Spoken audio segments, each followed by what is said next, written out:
En un mundo de hierro y barro, donde los reyes caminaban como dioses entre hombres y los campos de batalla eran altares de sangre, una batalla se alzó como presagio del fin de una era.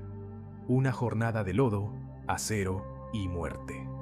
Esta es la historia de Agincourt, una historia de gloria imposible, una historia donde el destino fue escrito con plumas y no con espadas. La Guerra de los 100 años no fue una guerra, fue un eco eterno de ambiciones cruzadas, de juramentos quebrados, de linajes que se aferraban al derecho divino de reinar sobre tierras que se debatían entre Francia e Inglaterra. En 1337, la chispa prendió. Eduardo III de Inglaterra, nieto de Felipe IV de Francia, reclamó para sí la corona francesa. Desde entonces, la guerra osciló como una guadaña, cegando generaciones enteras.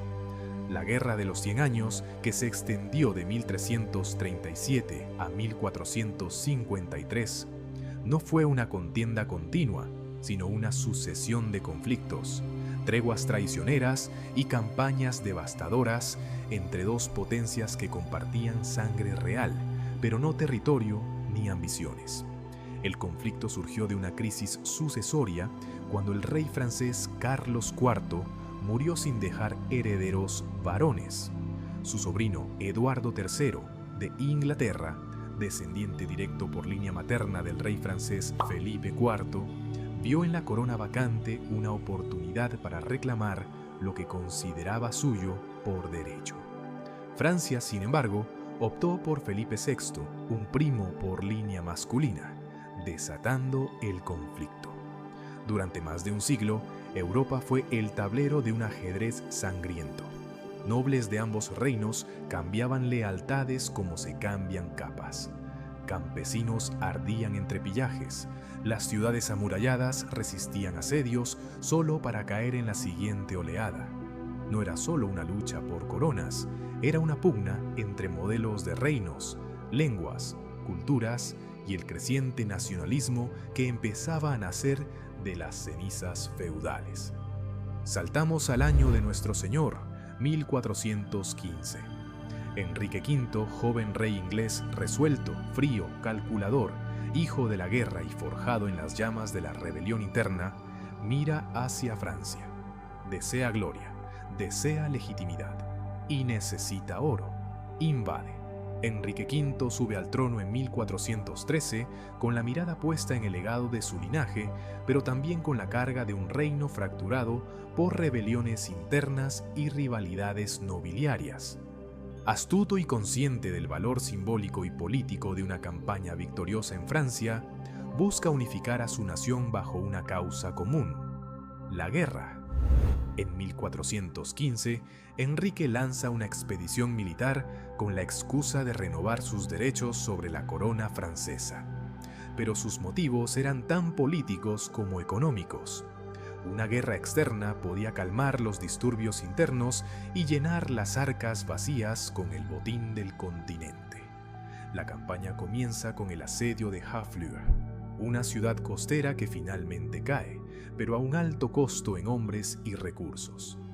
Con su ejército diezmado por la disentería, el hambre y el desgaste, Enrique decide marchar hacia Calais, territorio inglés, en lo que parecía una retirada táctica. Pero el destino tenía otros planes. En los campos fangosos de Agincourt, el 25 de octubre de 1415, se encontraría cara a cara con un ejército francés que le superaba en número, en caballería y en confianza. El 13 de agosto de 1415, Enrique cruza el canal con alrededor de 12.000 hombres. El rey Enrique V de Inglaterra, joven y ambicioso, zarpa desde Southampton con una gran flota y cerca de 12.000 hombres entre arqueros, hombres de armas y apoyo logístico.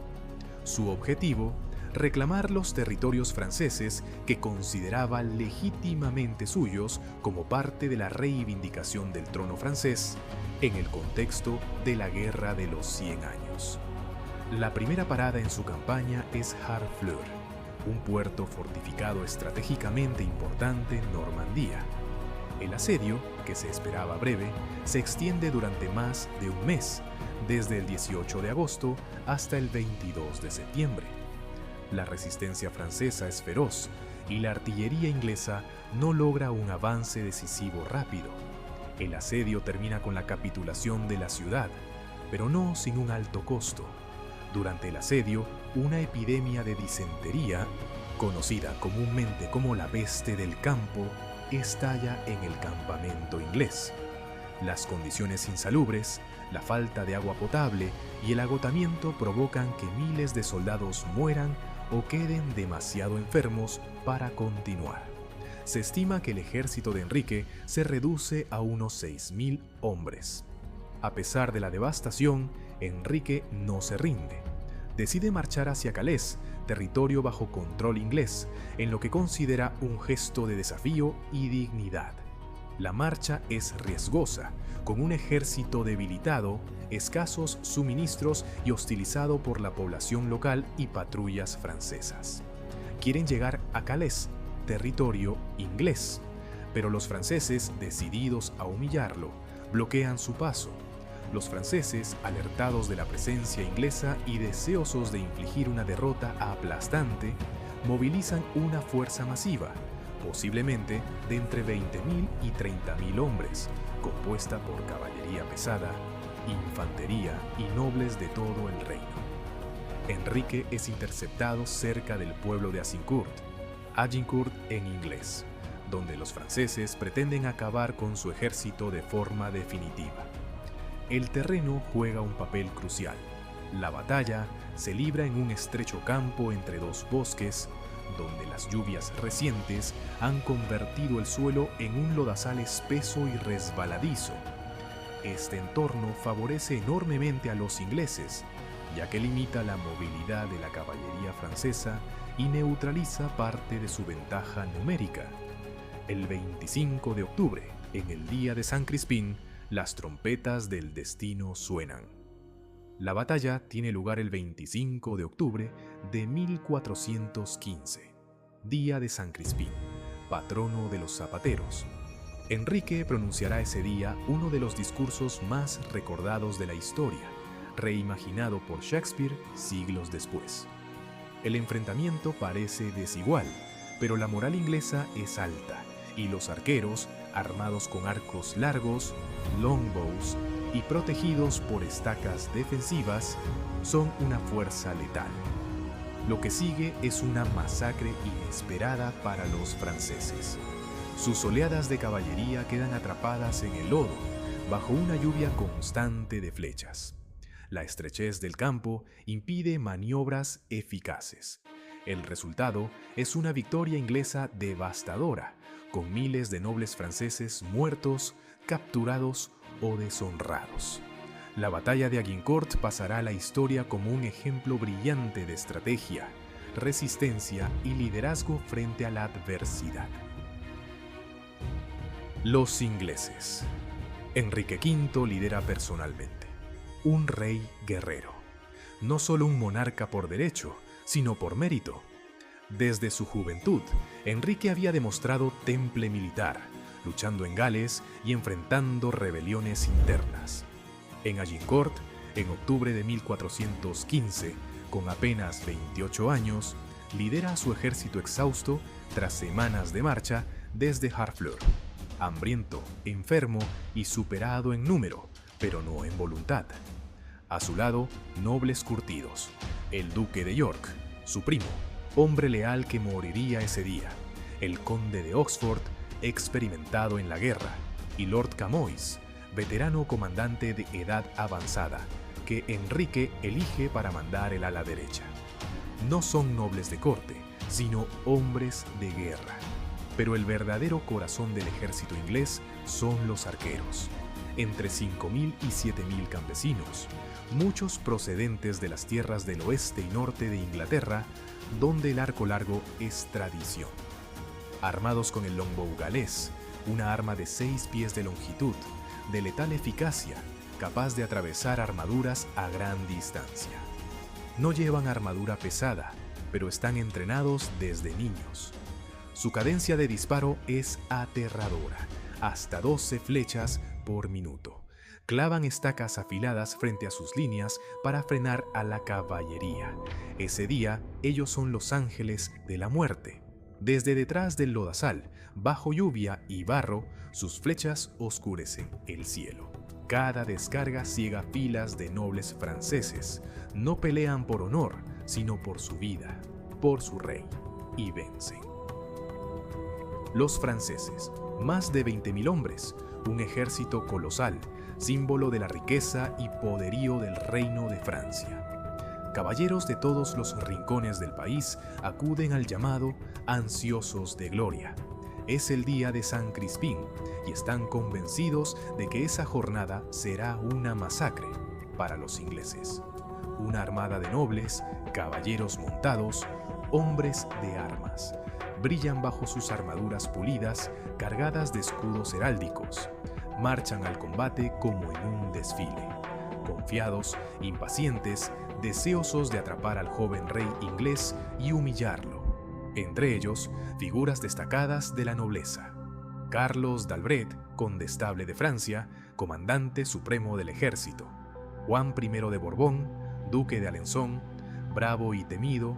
Luis de Valois, duque de Orleans, hermano del rey Carlos VI, noble influyente.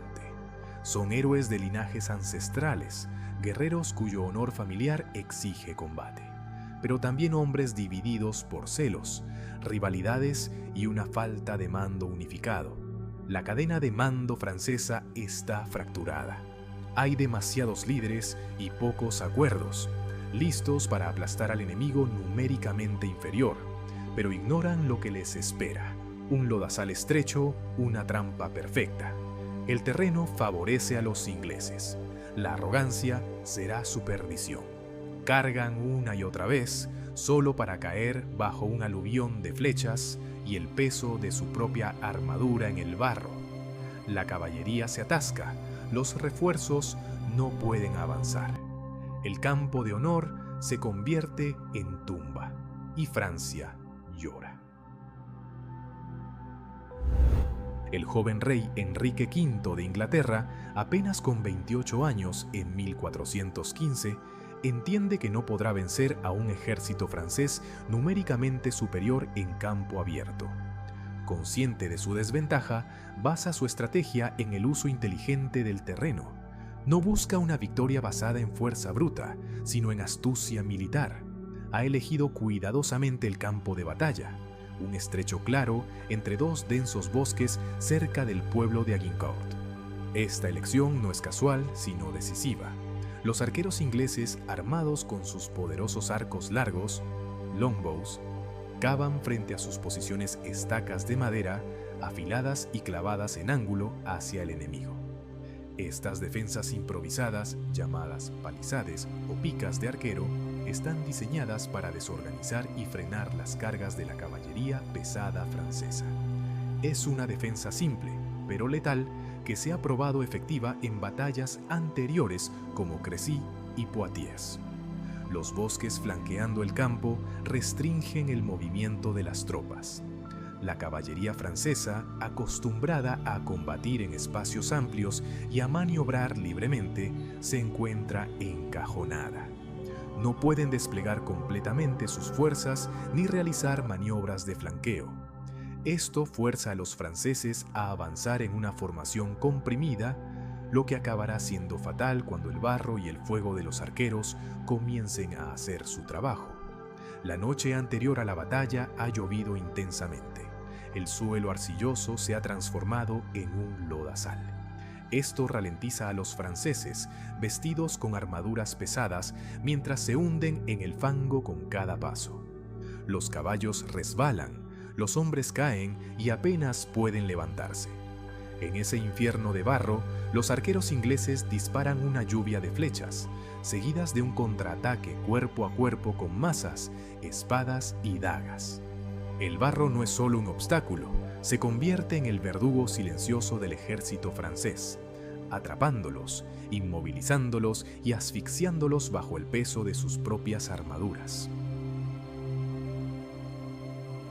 Al amanecer, el silencio es sepulcral. Los franceses rezan. Enrique, montado sobre un caballo blanco, sin corona, pero con la dignidad de 100 generaciones, camina entre sus hombres. Les habla de honor, de patria, de inmortalidad. Enrique V se muestra no como un rey distante, sino como un comandante cercano, un líder dispuesto a compartir el destino de sus soldados. Cabalga entre los suyos con la calma de quien ya ha aceptado la muerte, si ésta ha de venir con gloria. Sus palabras no solo alientan, levantan el espíritu. Sabe que sus tropas, hambrientas, enfermas y en inferioridad numérica, necesitan algo más que estrategia. Les habla como iguales, les recuerda que están escribiendo historia, que su gesta vivirá más allá de ellos mismos.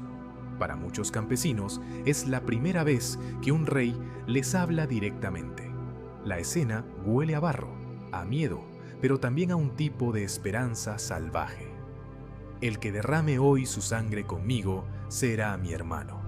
Estas palabras, inmortalizadas por Shakespeare en su Enrique V, resumen el espíritu de Agincourt. El rey diluye las jerarquías, nobles y plebeyos, arqueros y caballeros, todos comparten el mismo destino. Esta promesa de hermandad es radical. En una sociedad medieval estructurada por clases, la sangre en el campo de batalla nivela a todos. Enrique convierte la lucha en un acto sagrado. A partir de ese momento, la batalla no será solo una cuestión de supervivencia o táctica, sino de identidad colectiva. La elección del terreno fue crucial. Los franceses, superiores en número y equipamiento, debían avanzar a través de un campo embarrado y estrechado por el bosque. La lluvia de los días previos había convertido la tierra en un lodazal. Su formación densa, pensada para una carga fulminante, se convierte en una trampa. Los caballeros tropiezan unos con otros. El peso de la armadura, que podía superar los 30 kilos, les impide moverse con agilidad. La caballería no puede desplegar su poder. Lo que debía ser una aplastante marcha hacia la victoria se transforma en un penoso desfile hacia la muerte. Los longbowmen, los legendarios arqueros galeses e ingleses, marcan el ritmo de la batalla. Dispuestos en líneas detrás de empalizadas de madera afilada, llamadas palings, para protegerse de la caballería, disparan en ángulos altos para que las flechas caigan en picado sobre las formaciones enemigas. Cada arquero podía disparar entre 10 y 12 flechas por minuto. Con miles de hombres disparando, el efecto era devastador. Las flechas atravesaban viseras, ojos, hendiduras en las armaduras, pero más que matar, herían y desorganizaban. El cielo se llena de un zumbido constante, como si la misma naturaleza se rebelara. La sorpresa fue total. Los franceses, esperando una retirada inglesa o una línea de soldados formales, se encuentran con arqueros que luchan con la misma ferocidad que los hombres de armas. Sin armadura pesada, pero ágiles y decididos, los arqueros rematan a los heridos, acuchillan a los caballeros atrapados en el barro, usan mazas y cuchillos para apuñalar por las juntas de las armaduras. La escena es brutal, caótica. La nobleza francesa, formada para el duelo honorable, se enfrenta a una guerra sin reglas, cuerpo a cuerpo, donde el barro y la sangre son lo mismo. Tras la aplastante victoria en Agincourt, el 25 de octubre de 1415, el rey Enrique V de Inglaterra se enfrentó a una situación compleja. Aunque su ejército, compuesto en su mayoría por arqueros y significativamente inferior en número al francés, había logrado una victoria histórica, aún no podía cantar victoria definitiva. Enrique temía que un nuevo contraataque francés pudiera surgir en cualquier momento. Había fuerzas enemigas todavía activas y la batalla no estaba completamente asegurada. Además, miles de soldados franceses habían sido capturados durante la lucha. Muchos eran nobles de alto rango, lo que en otras circunstancias los habría convertido en valiosos rehenes por los que se podrían pedir cuantiosos rescates. Sin embargo, en ese momento, estos prisioneros representaban un riesgo inmediato. Si los franceses se reorganizaban y lanzaban una segunda ofensiva, esos hombres, aunque desarmados, podrían unirse nuevamente al combate o entorpecer la defensa inglesa desde dentro. En una decisión que ha sido objeto de debate histórico hasta hoy, Enrique V tomó una resolución fría y despiadada. Ordenó ejecutar a la mayoría de los prisioneros franceses. Esta orden, según se dice, fue recibida con horror incluso entre sus propios oficiales, que dudaban de su moralidad y de la pérdida económica que implicaba renunciar a los rescates. Sin embargo, Enrique se mantuvo firme, priorizó la seguridad de su ejército sobre cualquier otra consideración, enviando así un mensaje implacable. No se arriesgaría a perder lo ganado por compasión o codicia. Este acto brutal, considerado por muchos como una masacre, contenía una lógica militar clara: anular cualquier posibilidad de levantamiento interno y reafirmar el control absoluto del campo de batalla. Aunque criticado incluso en su tiempo, para Enrique fue una medida necesaria para garantizar la supervivencia de su ejército y consolidar una victoria que pasaría a la historia como una de las más importantes del conflicto entre Inglaterra y Francia durante la Guerra de los 100 años. Agincourt, lugar donde los arcos cantaron como truenos, donde la lluvia no cayó del cielo, sino de la desesperación de los que estaban a punto de morir, donde el barro no fue solo suelo, sino tumba y traición para aquellos que confiaron más en su sangre que en su acero. Allí, en ese campo olvidado de Francia, la soberbia de los nobles se hundió hasta las rodillas, y el coraje de campesinos con arcos largos rompió las leyes de la guerra. Allí, un rey joven, Enrique V, no fue rey por cuna, sino por la furia del combate, por la fe en su causa y por las palabras que encendieron almas bajo la lluvia. Ese 25 de octubre, día de San Crispín, la historia no avanzó.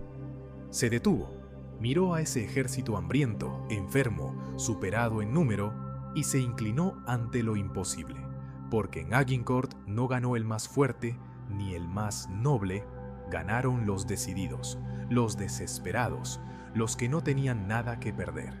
Agincourt no fue solo una batalla, fue un milagro teñido de sangre, narrado por bardos, revivido por generaciones. Un eco que aún resuena cada vez que un hombre desafía al destino, armado solo con su valor.